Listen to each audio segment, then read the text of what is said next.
Menteri Koordinator Bidang Hukum Hak Asasi Manusia, Imigrasi dan Pemasyarakatan Indonesia, Profesor Yusril Ihsa Mahendra, 3 jam berada di Universitas Muslim Indonesia. Kedatangan Profesor Yusril disambut dengan pengalungan kain khas Sulsel oleh Dekan Fakultas Hukum UMI, Profesor Muhammad Rinaldi Bima. Kedatangan guru besar kelahiran 5 Februari 1956 itu juga disambut tarian 4 etnis oleh mahasiswa UMI. Rektor UMI Profesor Hambali Talib, Wakil Rektor Pimpinan Yayasan Wakaf UMI, dan Dekan ikut menyambut kehadiran Profesor Yusril. Di dalam auditorium, ratusan mahasiswa FH UMI sudah menantikan kuliah umum yang akan dibawakan Profesor Yusril. Kuliah umum itu bertajuk Aspek Konstitusional dan Kebijakan Pemerintah dalam Pembaharuan Hukum di Indonesia. Dalam pemaparannya, Profesor Yusril menjelaskan pembaruan hukum di Indonesia bukan sekedar proses teknis penyusunan regulasi. Profesor Yusril mengatakan hukum dapat lahir dari berbagai sumber. Hukum bukanlah sesuatu yang statis, namun adalah hasil interaksi dinamis antara berbagai aktor dalam masyarakat.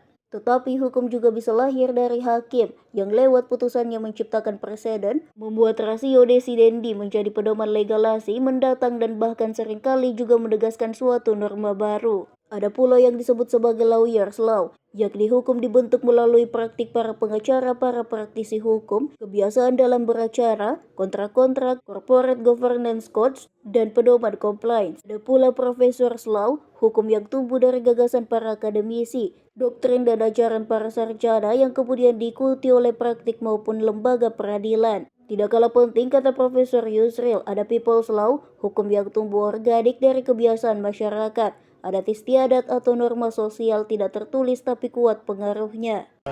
Menyampaikan kuliah umum tentang pembaharuan hukum di Indonesia dilihat dari perspektif konstitusi kita.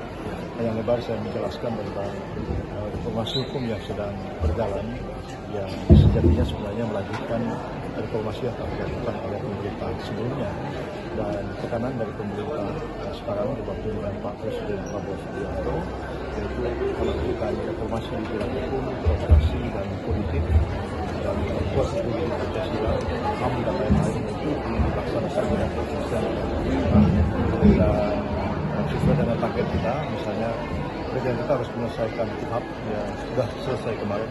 Ini masih ada beberapa RUU yang harus diselesaikan untuk melaksanakan KUHP tahun 2026 yang akan datang, bulan Januari, yaitu RUU tentang restoratif justice, tentang pelaksanaan hukuman mati, dan tentang penyesuaian hukuman dari KUHP lama dengan KUHP yang baru. Dan insya Allah ini dapat diselesaikan sebelum berlakunya KUHP baru yang akan datang, karena memang itu merupakan satu keharusan. Di bidang hukum yang lain, kita sedang menindaklanjuti putusan Mahkamah Konstitusi terkait dengan pemilu dan menyangkut undang-undang pemilu yang harus direvisi, undang-undang MD3 yang juga harus direvisi, dan mungkin berimplikasi kepada juga revisi tentang undang-undang partai politik.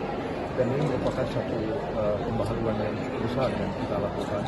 Dan di samping secara internasional, pemerintah juga melakukan penyesuaian terhadap banyak sekali regulasi seperti yang dituntut oleh OECD, ya, karena Indonesia akan menjadi anggota kelompok negara maju ini di 3 tahun yang akan datang. Download Tribun X sekarang, menghadirkan lokal menjadi Indonesia.